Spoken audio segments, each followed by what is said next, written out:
fight. Good fight. I mean, you know, I've got some people didn't like the other day that I said we've got to boot influencer boxing as far away from boxing as possible. Not get rid of it, just disassociate ourselves. Well, distance is a better word to say that's entertainment. We're real boxing, but you know that actually starts to move closer to the real boxing movement. I think KSI has done unbelievably well. I mean, I have a lot of respect for him outside of the ring because I think he's a super smart guy. But I actually have a lot of respect for him in the ring now because he's actually stepping up his opposition and he believes in himself. And Tommy Fury, although he's not going to go on and becoming, you know, anything in professional boxing, he's at least a professional boxer in my eyes, and you know, can box. And well done to Tommy Fury. He's absolutely swum the channel. He's making millions. What is it? An 8-rounder? Is it 6, 8? I mean, God. He's boxed Jake Paul, he's boxed KSI, he's probably made 10 mil for the two in 2 8-rounders. Congratulations. Smart geezer. KSI beats him, what for Tommy Fury? Slightly embarrassing, I guess, from his pedigree. But KSI's no, I mean, he's improving a lot. It can happen. I mean, Jake Paul nearly beat Tommy Fury. It's only a round or two in it. So I think it's going to be a good fight. It's going to do massive numbers. And it's live on DAZN. KSI is going to get exposed and dominated. That's just my opinion. From what I see, I mean, kudos for KSI taking that fight. He didn't have to take that fight, but kudos to him actually taking that fight. Well, you think he's going to dominate Tommy Fury? No, Tommy's going to dominate him. Yeah, I think proper preparation. Before I was trying to squeeze in a camp into 7 weeks. Was sick, tried to push past a bunch of things going on in my life, and there's no shortcuts in this sport, and I tried to take shortcuts, and I think that was the biggest lesson overall, and just having the best team around me to push me and to protect me as much as possible. Most definitely, and I know that KSI has you on this win against Nate Diaz. Do you also have his back with the Tommy Fury fight? Do you see him winning that, or what do you see happening? No, I think he's going to get knocked out by Tommy in less than 5 rounds. All right, last question. KSI is the underdog. He enjoys being the underdog more than anything else. That's where he performs best. He had no business beating an athletic, incredible, kid who outweighed him in Logan Paul. Outweighed him by quite a bit. A natural athlete from school, JJ. Look at him 10 years ago with his glasses, playing FIFA, and you tell me that this guy would beat Logan. His will to win is second to none. His determination, his work rate, his work ethic, and he applies it to anything he's passionate about, and he's very passionate about boxing. So he's going to be a tough night for anyone right now in that realm. And as you said, he will come in as a big underdog. Just lastly, make me and the fans understand what it is that you believe KSI brings to the ring that gives you the confidence that in consecutive order he's going to be a former international champion in Fournier, and then take on the guy who beats Jake Paul in Tommy Fury. What does he have? What can he do that Jake Paul can't do? And what does he do against Fournier that other traditional boxers couldn't do? He doesn't have an ounce of doubt. His self-belief is second to none. I've never met someone who believes and manifests what he wants to do.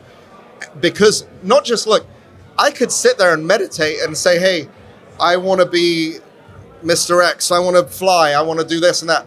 You're not going to do it unless you put the work in. This kid thinks about it. He manifests it by putting in the work. And he doesn't miss a single session. He doesn't, oh, you know what, tonight I'm going to chill, I'm going to party, I'm going to have a drink. He doesn't do that. He's here to cement his legacy, and part of his overall legacy is this. Ah, man, I think Tommy beats him because of Tommy's experience, his background in boxing, comes from a family of boxing. I think KSI would win if he gets a lucky punch, but I do think Tommy has the better experience, and experience can go a long way in boxing, especially when it's been that long. He's been doing it since he was a kid, so as YouTubers, we got a lot of years to catch up with these pros. I know people say he's obviously not the greatest in pro boxing, but at the end of the day, he's still been doing it since he's a kid. There's a lot of skills, tips and tricks he knows since he's a kid that we haven't had enough time to catch up, in my opinion. So if KSI can land a lucky shot, then he wins. Ooh, it's a tough matchup.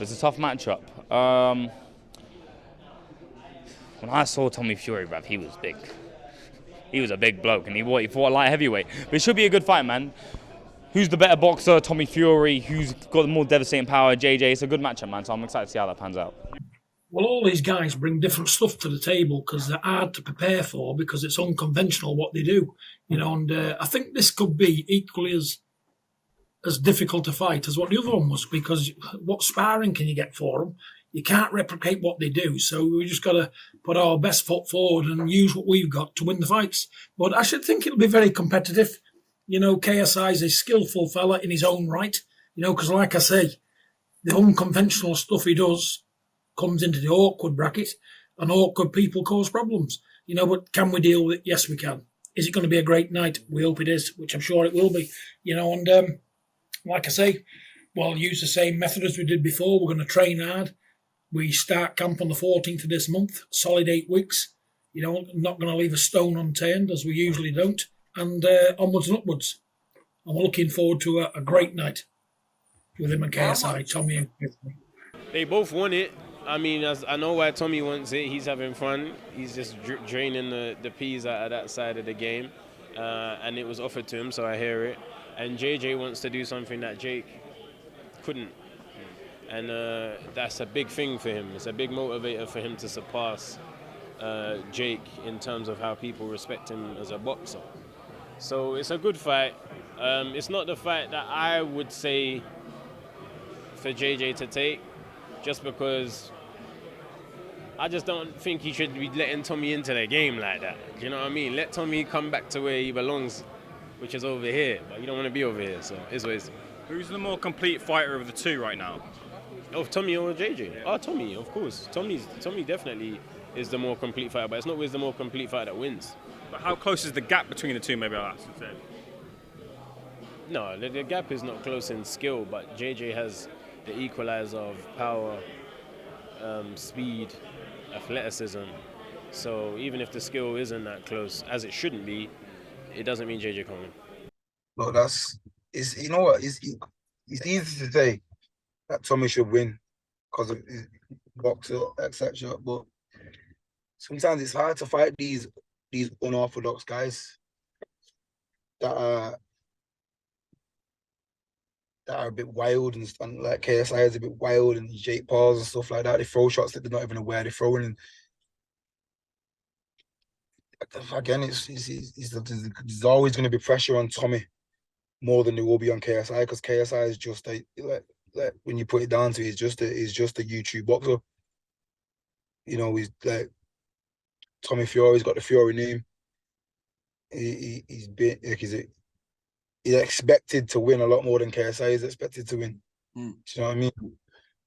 So with the added pressure of that, it will always be a hard fight.